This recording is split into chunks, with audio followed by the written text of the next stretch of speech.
I'm a realtor. I help people downsize every day, and when it was my turn, I made 5 mistakes I wish someone had warned me about. But first, cue the music so you know who we are.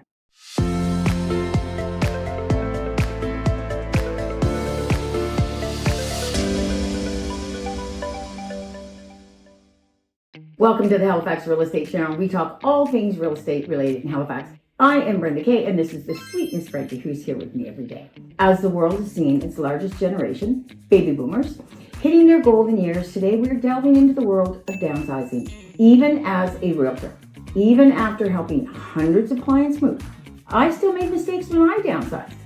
Mistakes I didn't expect, mistakes that caught me off guard emotionally, and mistakes that I don't want you to make. So today I'm sharing the 5 biggest downsizing mistakes I made and what every boomer should know before making this transition. If you enjoy it, you find it interesting, please share with your friends. It means the world to me. Mistake number 1, getting rid of too much stuff. When I downsized, I went into full purge mode.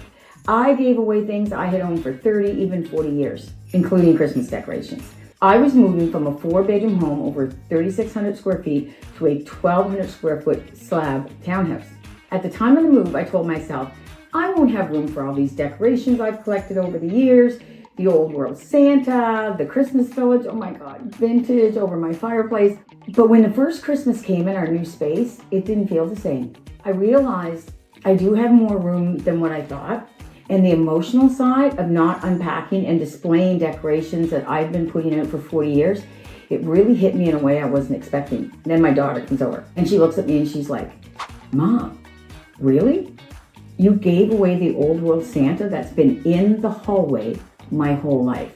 And then I realized that it wasn't just decoration. It really wasn't even my choice. I should have gave the kids a say in this. They weren't just my decorations. They were part of my children's childhood.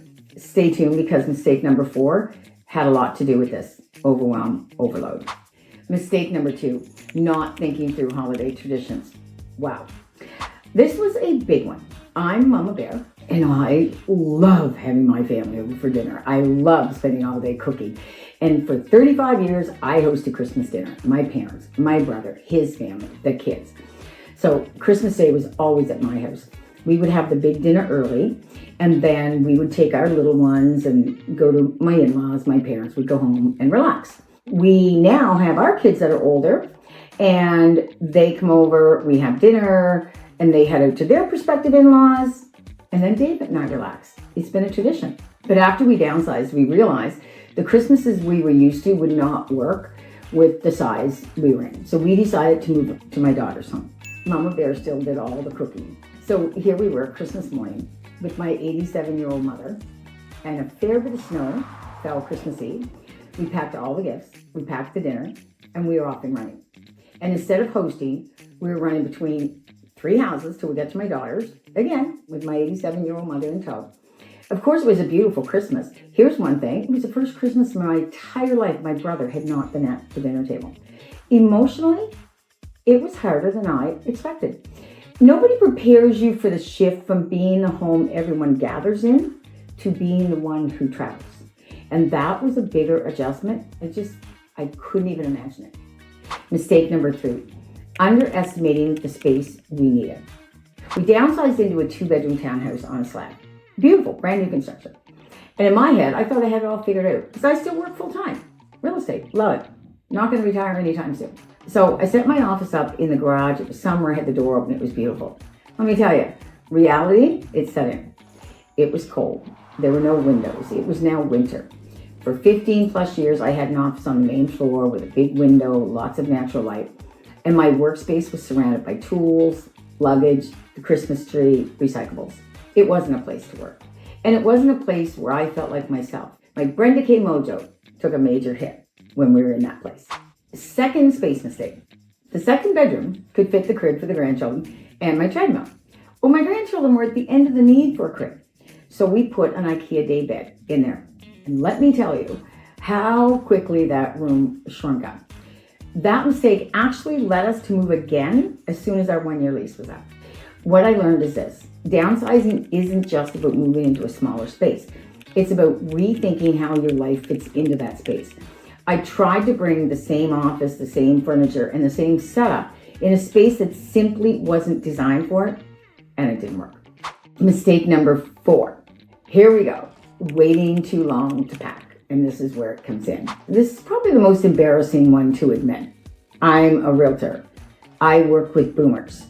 I have a downsizing checklist that I give to my clients.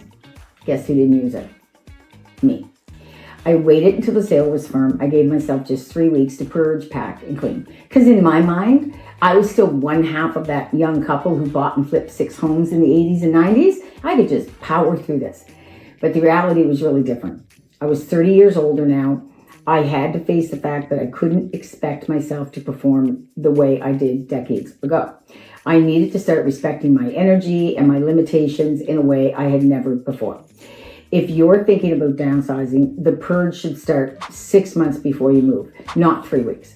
And like I said, I was in overload. And I think too, a lot of the things I did purge that I regret now, if I had had more time and done it really early, even asked my kids, it would have been a little bit different.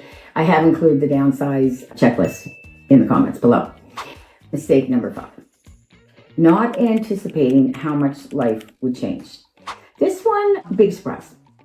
Like I said, we went from 3,600 square feet, 3-story home to a small 1-level townhouse.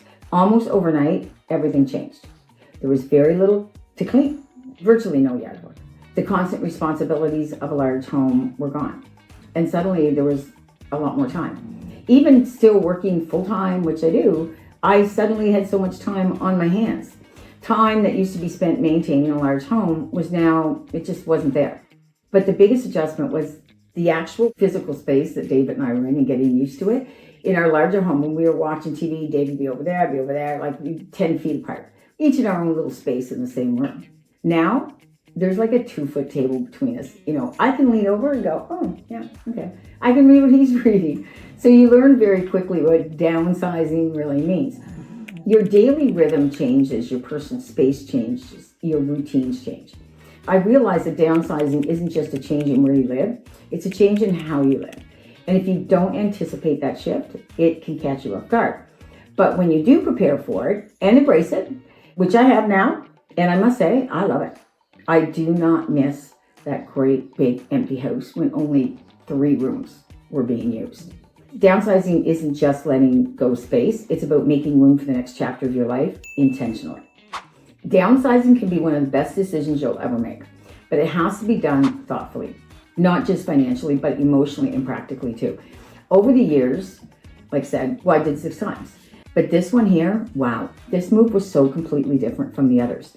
You see, every move before this was an upsizing move.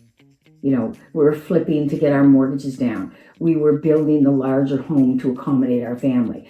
It was growing into more space. There were many, many years ahead of us. 30, 40 years ahead of me. Like we're in our 30s. Downsizing is different. This move is about being intentional with how you want to live now and how you want to live in the years. You don't have as many years ahead of you as you did. You have to think about the stairs, where things are located. What if my health doesn't hold up? Going through it myself gave me a completely new perspective, not just as a realtor, but as someone who understands firsthand the emotional and the practical and the physical realities that come with downsizing. That's where we can help. My team and I help Halifax homeowners go through this transition every day. And working with an agent who has personally been through the downsizing brings a level of understanding that goes far beyond professional experience. If downsizing is something you're considering, we're here and ready to help you make it the right decisions for your next chapter. I'm Brenda K with the Halifax Home Selling Group. I want to thank you so much for taking the time. I hope you enjoy our perspective, my personal perspective on downsizing. And when you're thinking of downsizing or making any move in Halifax, think Brenda K, and let's make sure you do it right. Cheers.